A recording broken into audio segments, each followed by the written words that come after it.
불러야 한다고 주장하는 분이 있는데요. 그 말이 맞는 말인가요? 첫째, 태극기를 태극계기로 불러야 된다. 태극기다, 태극계기다 라고 했을 때 과연 그 말이 맞을까요? 안 맞을까요? 첫째, 태극계기는 뭘까요? 태극계가 힘을 줄까요?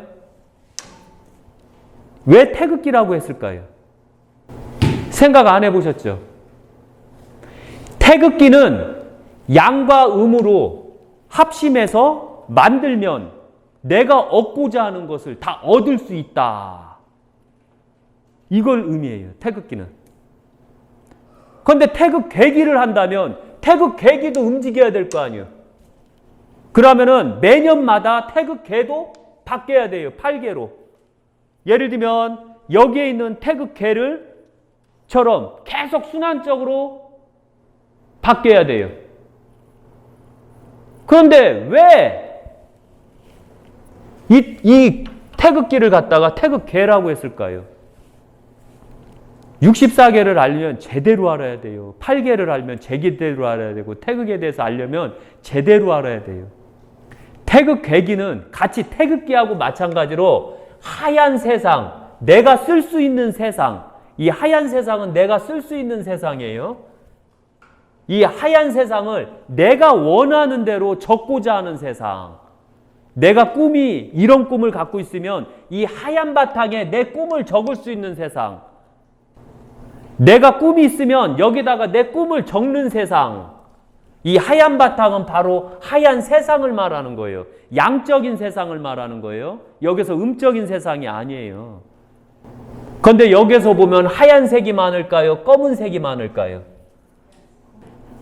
착한 사람이 이만치 많고 거기에서 악한 자가 이 정도 있는 세상. 그리고 국민들이 하나이심 단결하고 내 스스로 가족이 단결해서 순행하는 세상. 태극은 바로 양과 음을 뜻하는 거예요. 태극계기가 들어가면은 양과 음이라고 해야 될까요? 뭐라고 해야 될까요? 태극은 양과 음이 뭉쳤을 때 해오리를 치는 게 바로 태극이에요. 그런데 여기서 말하는 태극계기가 되면 8개를 놔야 되고 심지어는 64개를 놔야 되는데 64개 할 수 있겠어요? 이 태극기에? 그럼 태극기가 얼마나 커야 될까요? 미국 성조기가 51개래요. 그 별이. 그럼 우리는 여기다 조그만하게 미국 성조기처럼 조그만하게 해서 64개를 다 집어넣어야 되겠네요. 그럼 태극계기가 되는 거예요. 그게 맞는다고 보세요? 태극계기는 자체가 태극계기라는 발언을 한 자체는 이게 너무 문제가 많은 거예요. 그래서 앞으로는 그 태극기에 대해서 누가 이렇게 논한다, 태극계기가 돼야 된다 이러면은 네 세상을 한번 펼쳐봐라. 이 4개 갖고도 힘든 세상을 네가 64개 갖고서 움직일 수 있겠느냐 물어보세요. 움직일 수 있어요? 64개 갖다 이 복잡한 세상을 어떻게 산대요? 앞으로의 세상은 64개의 세상이 나와요. 지금은 4개의 세상이에요. 그런데 어떤 사람이 바로 64개를 여기다 그리게 되면 64개의 세상이 나와요. 64개의 세상에 태극이 역행일 때는 어떻게 될까요?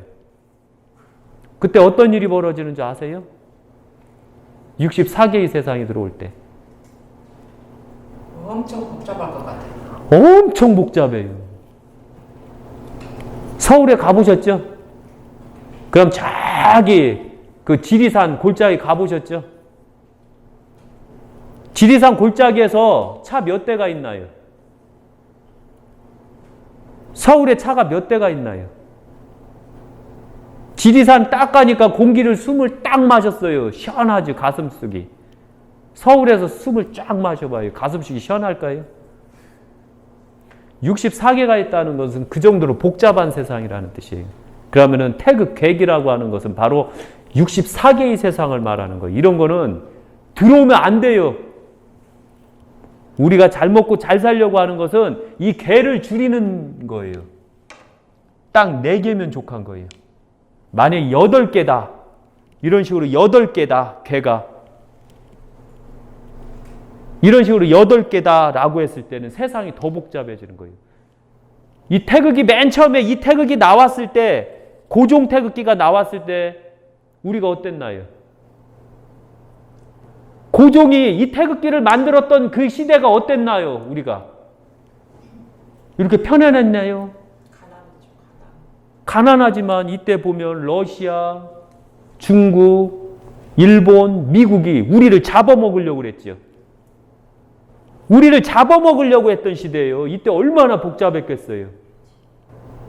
그리고 태극기가 딱 4개로 만들어놨을 때, 이렇게 만들었을 때 그제서야 편했어요. 그런데 하필이면 고종이 역동으로 만들어냈네, 태극을. 이미 게임 끝이요. 바람이 왜 부는 줄 아세요? 파도는 왜 치는 줄 아세요? 이미 바람이 불고 파도가 칠 때는 끝난 거예요. 아무리 우리가 순행으로 가고자 해도 끝난 거예요.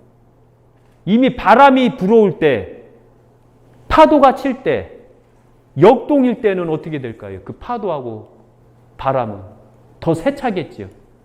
더 빨리 망하겠죠. 바로 이 태극기를 쓰면 우리가 빨리 성공할 수도 있지만 빨리 망할 수도 있어요. 이 태극기 자체가. 가장 큰 문제가 뭐냐면 우리나라가 왜 빨리 망하느냐에 따라서 바로 이 역동 태극기 때문에 그런 거예요. 이 역동 태극기를 쓰게 되면 우리나라는 빨리 망해요. 그래서 우리가 망할 수밖에 없는 게 바로 예언을 하는 것은 대통령이 무엇을 만들어냈을 때 그걸 보고서 풀이를 해요. 예언이라는 건 간단한 거예요. 그들이 알건 모르건 이렇게 만들었다 하면 이 태극기로 나라를 점치는 거예요. 이 태극기로 우리 나라를 점치는 거예요. 우리 국민성을 보는 거예요. 이건 세상이라고 그랬어요. 사회고. 그런데 우리 국민들이 다 역행으로만 가려고 그래요. 그럼 어떻게 되겠어요? 우리 망하겠다는 뜻 아니에요. 바로 요런 게 바로 문제가 있는 거예요. 그래서 태극 계기는 말도 안 되는 소리. 그리고 계기라고 하면 바로 64개를 다 쓰면 태극 계기가 되는 거예요. 그런데 64개를 안 쓰면 태극 계기가 될 수가 없어요.